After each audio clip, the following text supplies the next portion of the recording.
Olá pessoal, eu sou Ana Sofia, estudante de Medicina Veterinária do 8º período da Universidade Federal de Lavras.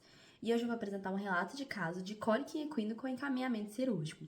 Esse trabalho foi feito com a ajuda dos residentes em Clínica Cirúrgica e Anestesiologia, Lucas, Eliel, Isadora, Joyce e docente responsável, Norberto Pereira. Nesse relato, eu vou apresentar o que é a cólica, o histórico do animal, o exame físico, o procedimento cirúrgico, o pós-operatório e a conclusão.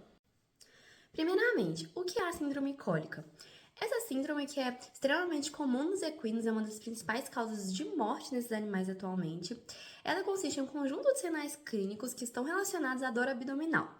Geralmente, eles são causados por algum problema no trato gastrointestinal desses animais, seja por alguma torção, por alguma compactação ou obstrução. E a gravidade desses casos pode variar de casos leves até casos emergenciais que precisam de um caminhamento cirúrgico rápido. Esse relato de caso é sobre um equino fêmea que pesava 360 quilos e tinha 13 anos de idade.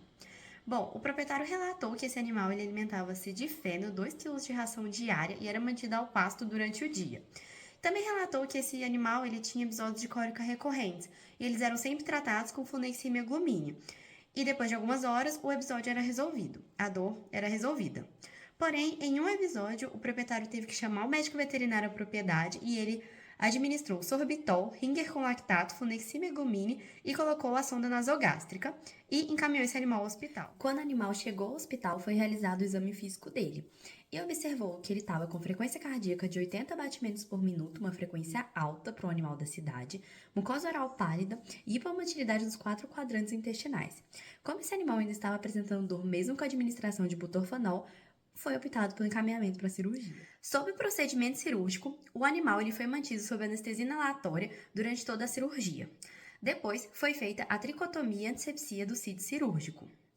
Após isso, foi realizada uma incisão na linha alba de aproximadamente 25 centímetros em sentido cranial a partir da cicatriz do umbigo, com lâmina número 22 de bisturi.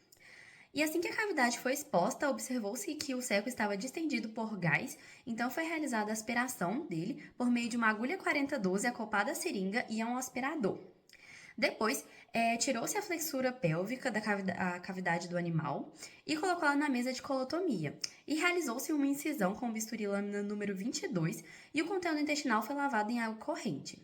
Foi feita uma sutura com fio Caprofil 2.0 em pano Chimiden e o segundo pano de sutura foi com fio PGA 2.0 em padrão Cushing. Após essa sutura, a flexura pélvica foi novamente posicionada na cavidade abdominal do animal e essa cavidade foi lavada com solução estéreo de ringer com lactato e o conteúdo também ele foi aspirado por uma mangueira estéreo acoplada a um aspirador.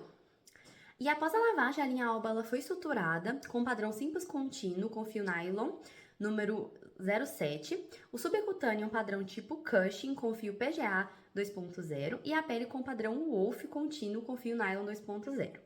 E a região foi limpa com compressa estéreo e foi colocado um curativo com gás estéreo e esparadrapo. Em relação ao pós-operatório desse animal, foram administrados alguns medicamentos, como gentamicina na dose de 6,6 mg quilo via intramuscular cada 24 horas por 3 dias, metronidazol na dosagem de 20 mg quilo via oral a cada 8 horas por 14 dias, DMSO 10% foi administrado 250 ml via intravenosa a cada 24 horas por 3 dias, Merceptom, 50 ml diluído em solução fisiológica durante 5 dias, e o Ceftiofur na dosagem de 4 mg por quilo via intramuscular durante 12 dias, além de que foi realizada a limpeza da ferida cirúrgica com iodo povidona e gás estéreo. Essa égua ela estava se recuperando bem, porém com 21 dias de pós-operatório, ela apresentou novamente sinais de desconforto abdominal.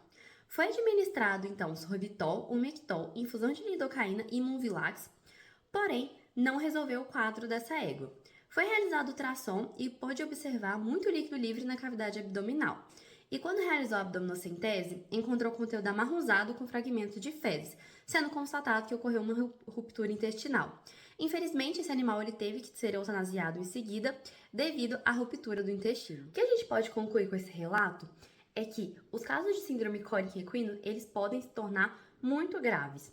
E também podemos ver a importância de um diagnóstico rápido, uma indicação cirúrgica precoce e do monitoramento intensivo desse paciente no pós-operatório, para a gente tentar de todas as formas salvar esse paciente. Muito obrigada pela atenção!